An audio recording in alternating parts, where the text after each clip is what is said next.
my seat, didn't you?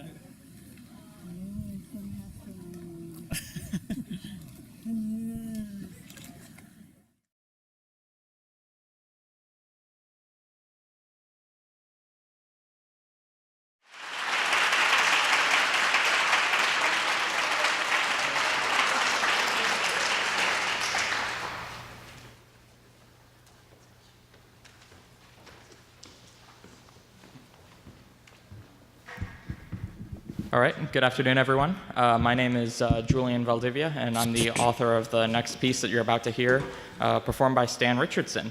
The piece is called Die or Go, and it's about the far too often untold stories of Florida sharecroppers in the 1920s and Florida ag extension workers. So I hope you enjoyed this piece. Thank you.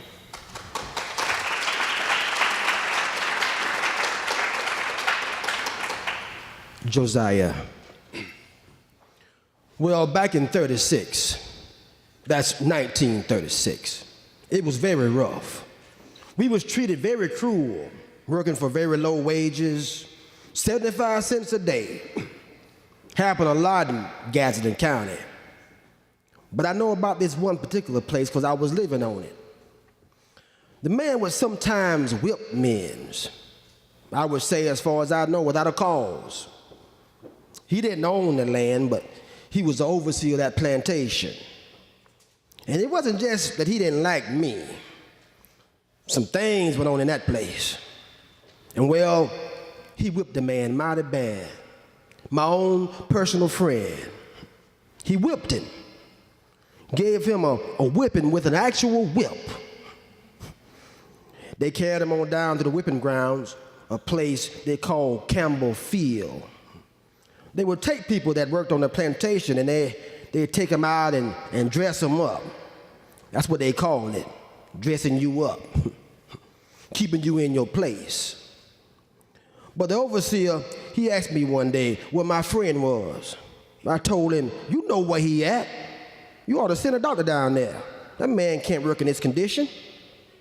So the overseer did send a doctor down there, and my friend got up. He got up before he could work again, and he ran away, never to be seen again. Once he left, the overseer said it might be me next time. You see, I had come to talking about things I didn't like, and it got back to the man by some means. So he came to me and questioned me, and he told me he was going to whip me like a horse. You see, a horse, you whip a horse. Horse don't whip, don't hit back. I looked him straight in the eye. I said, no, you ain't. You ain't gonna whip me. You whip me, people gonna die. Eventually, they called me into the office.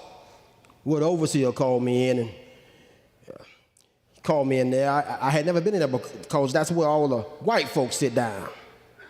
I imagined that was his aim to whip me, and he come in and he said, have a seat. I said, no, sir. That's where y'all sit at. I don't sit in there. Everything I'm gonna get is gonna be through this pigeonhole. See, they had a little pigeonhole like they do at the post office. So I didn't go in.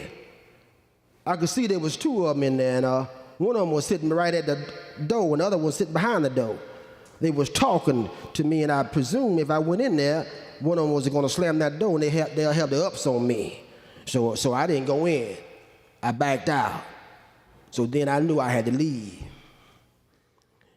Now, the night after I moved over my furniture, I had to go over to my home in order to get my cow. I walked that cow as many as 9 miles. I wasn't worried that the overseer might find me. I wasn't trying to hide. I had my pistol that night. But he never showed up. And after we talked in that factory that day, and in that office, he never did come to where I was no more. I went to him and I told him. I said I was going to move myself and my family away. I told him, you try and stop me, and one of us is going down. My mind was made up. Die or go. That was my motto. Die or go. Funny enough, after that, I and the overseer got to talking after he lost his job. Me and him sat down and we talked one morning. That was years later. I guess about 20 years. No, about 12 years. About 12 years later, he told me, he said, you know, I wanted to whip you then, but you wouldn't take no whipping. I said, no, I ain't taking no whipping. Even so, my parents had prepared me for all that. After leaving the plantation, I ended up in Hamilton County as an ag extension worker. My title was Negro County Agent, and I worked with local farmers and the youth. You got to understand, though, while I was off the plantation, and African Americans still had to know what the rules were. Segregation was very real. I felt it every day. Blacks couldn't even join the Florida Farm Bureau. I remember we had a group of black farmers there. They wanted to join the Farm Bureau, and they told them they didn't have any blacks in Florida's Farm Bureau. Because of that, black farmers didn't have supervision or anything. A lot of them thought the loans from the FSA, the Florida Farm Security Administration, was government money, and they could use and not pay back. My daddy used to borrow money from them, and in my dad's case, there was this woman involved. She was trying to get him to borrow more money than he needed, and he wouldn't. And she said, you know what color you are? He said, yeah, I'm black. She said, no, you ain't, you yellow. You yellow and you're scared to borrow. He said, I'm not borrowing more money than I can pay back. A lot of families lost their land because of stuff like that. But if you want to know the truth, I didn't think I would ever live long enough to see integration. I had a man, he had a red neck, a stone red neck.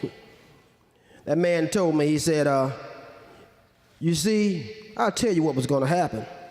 The time I was building from him as an office, and then the county decided where they was going to build me my own office.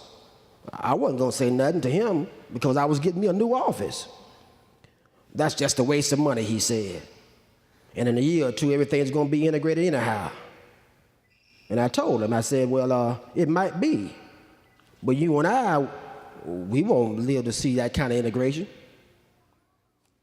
And I don't know what he's doing now, what happened to him, because he killed himself once it started happening.